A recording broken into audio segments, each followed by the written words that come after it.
अस्सलाम वालेकुम रहमतुल्लाहि व बरकातहू। हम सफ़ा Urdu pre primary school Tahurabagh वागी road Wazirabad Nanded की जानिब से ऑनलाइन एजुकेशन का प्रोग्राम शुरू किया गया है, जिसमें आज हम जमात सगीर अव्वल से मजमून उर्दू से नज़म नंबर 6 बच्चे और तारे ये पढ़ेंगे।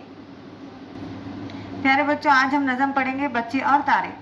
झिलमिल करते तारे लगते हैं ये कितने प्यारे, क्या है ये बतलाए कोई, हीरे मोती या अंगारे, हीरे मोती या अंगारे, कुदरत के ये खेल है सारे, बच्चे भी तो कहलाते तारे, माँ और बाप की आँख के तारे, वो आकाश के सुंदर मोती, ये धरती के राज दुलारे। अब आप भी एक मर्तबा हमारे साथ दोहराओ।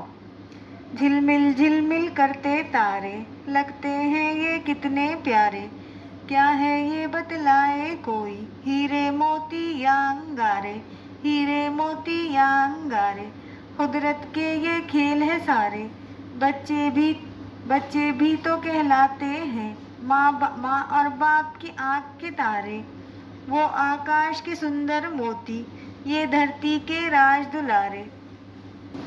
प्यारे बच्चों, इस वीडियो को बार बार देखो, इस नज़म को याद करो, अपने वालिदैन के सामने दोहराओ।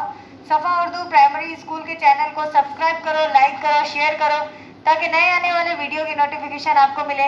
नेक्स्ट वीडियो में मुलाकात होगी। अल्लाह हाफिज़।